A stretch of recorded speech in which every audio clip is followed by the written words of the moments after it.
Assalamualaikum warahmatullahi wabarakatuh. Perkenalkan, nama saya Nur Saswania. Saya dari program studi Psikologi Islam 3A dengan NIM 119140012 Institut Agama Islam Negeri Pontianak. Video yang saya buat ini bertujuan untuk memenuhi tugas ujian tengah semester yang bertema kondisi kerja dan psikolog kerekayasaan. Baiklah, pertama-tama saya akan menjelaskan tentang pengertian. Menurut Cepanis, psikolog kerekayasaan terutama memperhatikan penemuan dan penerapan informasi tentang perilaku manusia dalam kaitannya dengan mesin-mesin, peralatan, pekerjaan, dan lingkungan kerja. Dapat kita lihat kondisi kerja bagannya. Yang pertama ada kondisi fisik kerja, yang kedua ada kondisi lama kerja. Kondisi fisik kerja ini terbagi lagi menjadi eliminasi, warna, bising, musik dalam bekerja. Dan yang kedua tuh ada kondisi lama kerja, terbagi menjadi jam kerja paruh waktu, 4 hari minggu kerja, jam kerja lentur. Yang akan saya bahas satu persatu.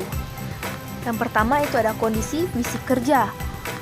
Maksudnya mencakup setiap hal dari fasilitas parkir di luar gedung perusahaan, lokasi dan rancangan gedung, sampai jumlah suara dan cahaya yang menimpa meja kerja atau ruang kerja seorang tenaga kerja. Rancangan kantor memberikan pengaruh pada produktivitas juga. Bagian-bagian dari kondisi fisik kerja, yang pertama ada iluminasi atau penerangan. Beberapa fisik yang perlu diperhatikan dalam iluminasi ialah kadar atau intensiti cahaya, distribusi cahaya, dan sinar yang menyilaukan. Faktor yang lain dari iluminasi ialah distribusi dari cahaya dalam kamar atau daerah kerja. Pengaturan yang ideal ialah jika cahaya dapat didistribusikan secara merata pada keseluruhan lapangan visual. Sinar yang menyilaukan merupakan faktor lain yang mengurangi efisiensi visual dan meningkatkan ketegangan mata. Dapat kita lihat tabel intensitas cahaya ruang kerja. Di sini ada jenis kegiatan, tingkat pencahayaan minimal atau lux, dan keterangan. Bisa kita lihat ini ada 100, 200, 300, 500, 1000 sampai 1500. Beda-beda tingkat pencahayaannya, beda juga pekerjaannya. Selanjutnya yaitu ada B, warna. Warna dapat digunakan sebagai alat sandi atau coding device atau sebagai penciptaan kanvas kontras warna. Upaya menghindari timbulnya ketegangan mata. Setiap warna berbeda dalam kemampuan pantulan cahayanya. Alat untuk menciptakan ilusi tentang besar dan suhunya ruangan kerja yang memiliki efek psikologis.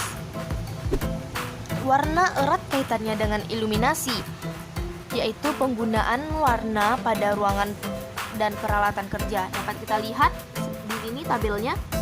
Warna misalnya biru, pada efek jaraknya itu jauh, pada efek suhunya itu dapat menyejukkan, dan efek psikisnya itu bisa menenangkan. Kalau hijau, efek jaraknya itu jauh, suhunya itu sangat sejuk dan sangat menenangkan kalau efek psikisnya. Kalau warna merah, jaraknya itu dekat, suhunya itu terasa panas. Kalau efek psikisnya sangat mengganggu. Dan yang selanjutnya itu ada warna oranye. Efek jaraknya itu sangat dekat, efek suhunya sangat panas, efek psikisnya merangsang. Yang ketiga yaitu ada bising atau noise. Menurut Short tahun 1982, seorang pekerja yang sehari-hari mendengar bunyi pada tingkat 80 desibel ke atas untuk jangka waktu yang lama pasti akan menderita kehilangan pendengaran tertentu. Akibat yang timbul dari tingkat kebisingan yang tinggi adalah 1. Timbulnya perubahan psikologis. Bising pada 95 sampai 110 desibel menyebabkan penciutan pembuluh darah, perubahan detak jantung atau sakit jantung, dan dapat meningkatkan ketegangan otot. Adanya dampak psikologis bising dapat mengganggu kestabilan emosional. Pengurangan tingkat kebisingan dapat dilakukan dengan cara yaitu kita bisa mengurangi mesin-mesin yang mengeluarkan suara kasar, kita ganti menjadi mesin-mesin yang bisa mengeluarkan suara yang sedikit halus. yaitu kita bisa juga memasang dinding yang kedap suara, serta para pekerja juga bisa menutup telinganya menggunakan kapas atau elat penutup telinga. Selanjutnya, musik dalam bekerja. Mendengarkan musik saat bekerja memiliki pengaruh, ada yang positif dan ada juga yang negatif. Positif bila diterapkan pada pekerjaan yang sederhana, yaitu misalnya rutin dan monoton. Negatif bila diterapkan pada pekerjaan yang lebih membutuhkan konsentrasi yang tinggi.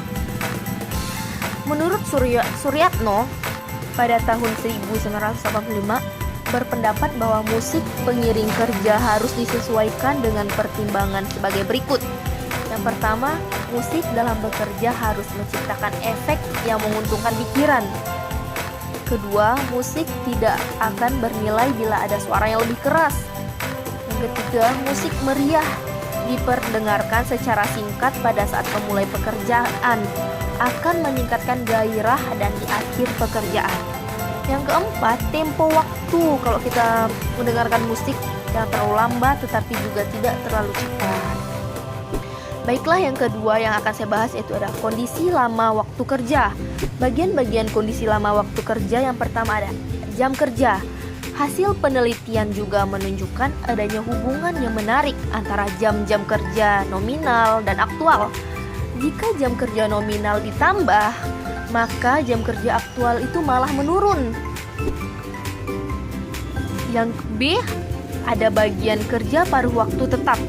Menurut Short tahun 1982, memperkerjakan paruh waktu menarik bagi orang-orang yang bertanggung jawab atas urusan rumah tangga, orang-orang yang cacat jasmaniah, yang menghadapi masalah mobilitas, yaitu masalah pergi dan pulang dari tempat kerja, orang-orang yang sedang mengalami krisis usia tengah baya, orang-orang yang memang tidak bersedia bekerja selama 40 jam per minggu kerja di kantor ataupun di pabrik.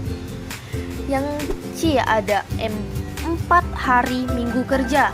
Dari hasil penelitian pada perusahaan, 4 hari seminggu kerja lebih dapat meningkatkan produktivitas dan efisien pekerjaan dan mengurangi jumlah absensi tenaga kerja.